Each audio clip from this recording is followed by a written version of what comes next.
I love the part where he said, we're all in this together. Even his partner was even saying, Benzo, what if there's another attack? And he said, well, I would just have to live with that. I love the part where he said, we're just average people just doing what is right. That's a prime example for even just myself to be a better person. Like when I watch that, I'm like, what can I do to be a better person in this world? It's obviously easy to say it now, but being in a situation like that, that shows your true character. I love the quote at the end where he said, if you feel like you need to do something, do it.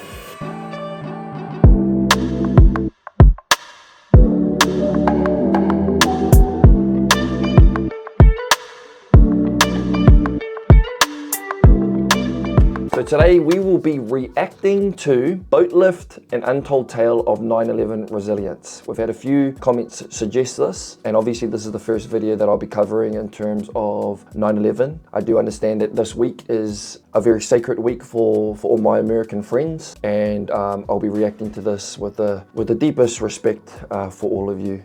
Going back to my childhood memories, I can remember I was only a little boy. I remember I was driving with Dad. I think a couple of my siblings were with me, and I remember my dad, I don't know if he was listening to the radio. Back in those days, no one had iPhones or smartphones. And I can remember my dad being in the driver's seat, turning around and telling all of us young kids that planes have crashed into the Twin Towers. I mean, I was young, I didn't know what any of that meant. And obviously throughout the years I've come to know, I've learned a little bit about it, and this is definitely one that plays a huge part in a lot of people's lives. But yeah, let's dive into it.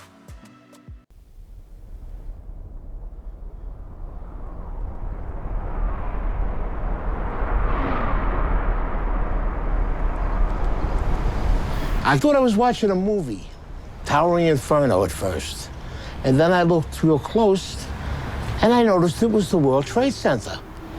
I was compelled, because I'm a type of person that can't stand by and watch other people suffer. And to me, they were suffering. They wanted to get off the island. And there was no way for them to get off the island other than the water. And I had noticed when I was watching the television, I saw a lot of, the ferries going up into the slips and taking people off. I said, fine, we could do the same thing. I could take people on my boat, get in there, take them where they have to go. And that's what we did.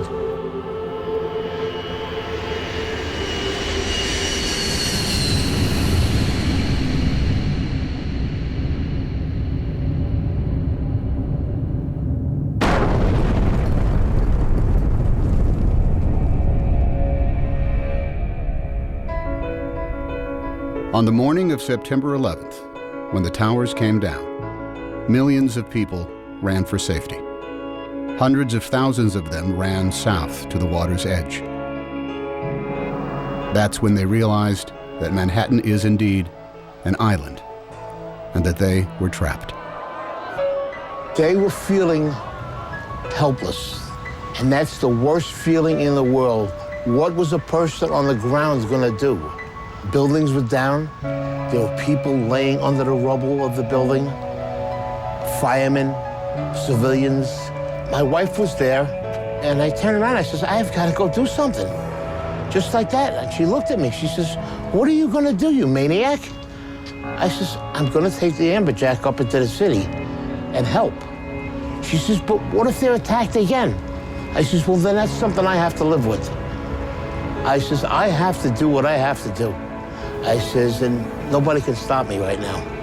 Even if I save one person or I rescue one person, that's one person less that will suffer and die.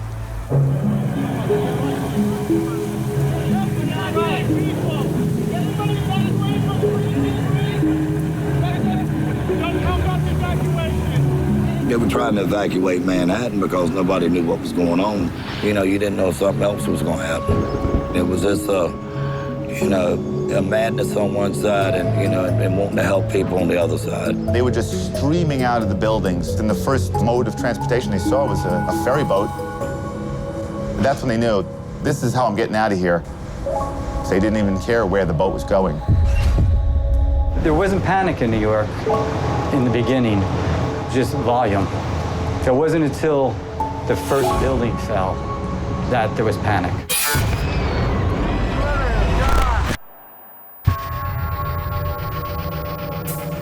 You heard the building go down, but we're in the slip, so we can't see it. That's when we started letting go, and then all of a sudden, engulfed. You couldn't see anything. People were actually jumping into the river and swimming out of Manhattan. Boats were very nearly running them over. Wait. These people wanted out of Manhattan no matter any way they could. Somebody wants you to go over there. Every mode of transportation out of Manhattan was shut down. All the subways were shut. The tunnels were all closed. They closed the bridges. They closed everything immediately. Boats, usually an afterthought in most New Yorkers' minds, were for the first time in over a century the only way in or out of Lower Manhattan. We're gonna start evacuating people. Anybody can get over here, we're gonna evacuate them. The process actually had already started. There were some boats that were grabbing people, that people were lined up at the walls. Those people running on the left. It's just human nature. You see people in distress on the seawall in Manhattan begging you to pick them up. You have to pick them up. They didn't know what was going on. They seen the building getting hit with these two planes. As far as they was concerned, we were being bombed. I was wondering if they were going to come on the boat, if they had people with bombs, or if they were going to come on. We're a big orange target in the middle of that harbor. My job is to keep the boat safe, my passengers safe, my crew safe. Everybody was in shock, running around. They didn't want to leave their families. They had loved ones running around the city. Anybody has a baby? Nobody has it. There was one guy ran from the apron and jumped onto the boat. He grabbed onto the metal, climbed up right next to the pilot. So I'm going out there to say something. He slides down to the next deck. So the deckhands get him and go, what are you doing? He goes, I'm jumping for my life. So, you couldn't argue with him there.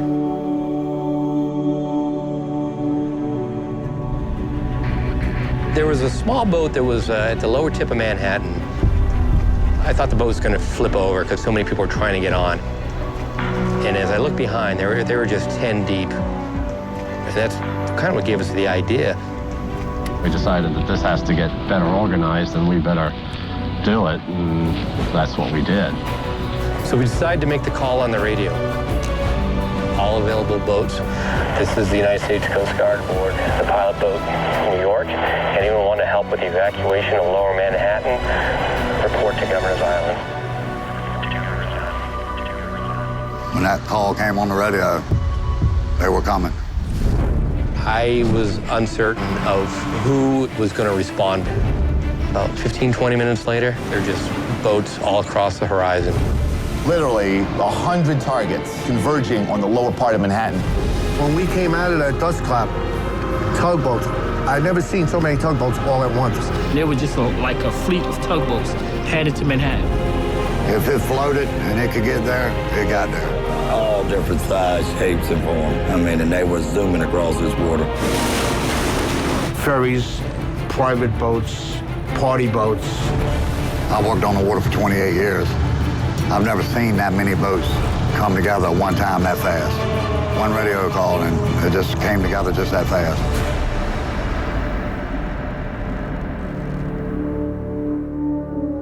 Hundreds of boats converged on the city, leaving the sun-bathed harbor behind them. Dead ahead, the unknown. That was something I won't forget. It was just low, dark, acrid, black smoke. It's like there was a big chimney in Manhattan. When we pulled into Pier 11, the dust was unbelievable. And then out of nowhere, you just kept on seeing people coming. They looked like zombies coming through the fog, and you knew that those were human beings. Don't leave us. Please don't leave us here. Take us. At that point, the Coast Guard said, not how many people are you allowed, how many people can you fit? Come on, guys. Anybody coming? Get your ass over here now. Now. Come on. Boats started hanging, literally would take a bedsheet off a bunk and a can of spray paint and paint their destination on.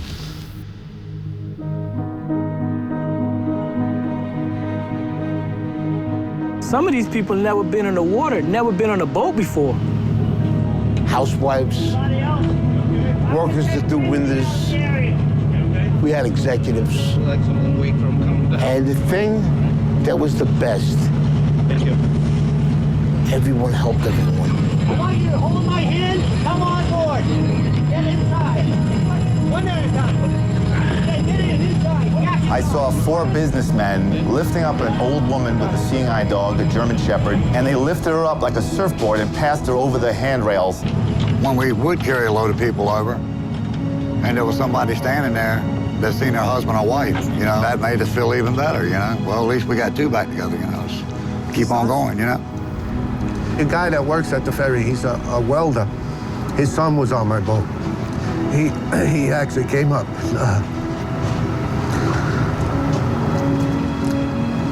He thanked me. We went back and forth all day long, carrying boatloads, as many as our boat would hold. And it's a lot of people. A lot of people. You couldn't have planned nothing to happen that fast, that quick. No training. This was just people doing what they had to do that day. You forget all about what you're supposed to do, what they teach you in school, and you say, you know what? Morally, this is the right way to go, and deep down, this is what I'm gonna do. Average people, they stepped up, and when they needed to, they showed me, you know, when the American people need to come together and pull together, they will do it. I do feel a way honored that I was a part of it. That was the greatest thing I ever did with my life. The greatest day that I've ever seen in all my boating, I mean, my life on the water. The Great Boatlift of 9/11 became the largest sea evacuation in history. Larger than the evacuation of Dunkirk in World War II, where 339,000 British and French soldiers were rescued over the course of 9 days.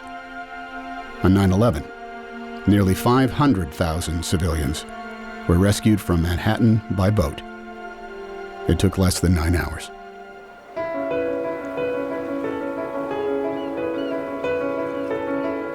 I believe somebody has a little hero in them.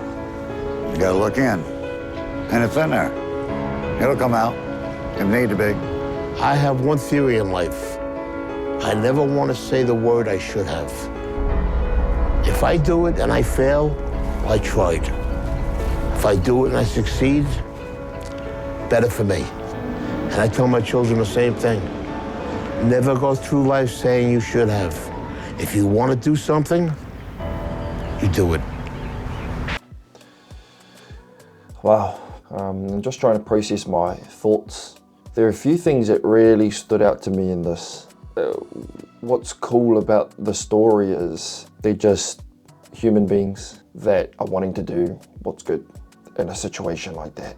From him putting his own life at risk, that main fella, the one that was the first one on the video, even his partner was even saying, you know, what if something else happens, or what if there's another attack? And he said, well, I will just have to live with that. And it just brings to my mind that there are such good people in this world. There are very, very good people in this world that will put their life at risk for anyone. And he was willing to do that. And through his example, others got on board. I love the part where there was just a flood of boats coming over. I mean, I couldn't imagine what the people on that island were thinking. What was their thought process? If they had family, if they had kids, how I would react if I was in that position. And you just as a father, you do everything you can for those that you love. Yeah, it's just, when I watch a video like that, it makes you quite emotional, but it helps me to see what Americans' values are and the characteristics. And that was a prime example of that. I love the part where he said, we're all in this together. I love the part where he said, we're just average people just doing what is right. I love the quote at the end where he said, if you feel like you need to do something, do it. Just do it. And I hope that's a prime example for even just myself to be a better person. Like when I watch that, I'm like, what can I do to be a better person in this world? It's obviously easy to say it. It's easy to say it now, but being in a situation like that, that shows your true character. And that's what stood out to me in this video is, in time of trouble, they were there for each other. you know, going from the videos that I've watched, the tailgating, American traditions, getting behind your team, the passion, the love to just be an American, you know, the thing that I can take away from that is being like these men, being a better father, being a better New Zealand citizen, being a better human just in general. But yeah, that was really, I'm really glad that I watched that.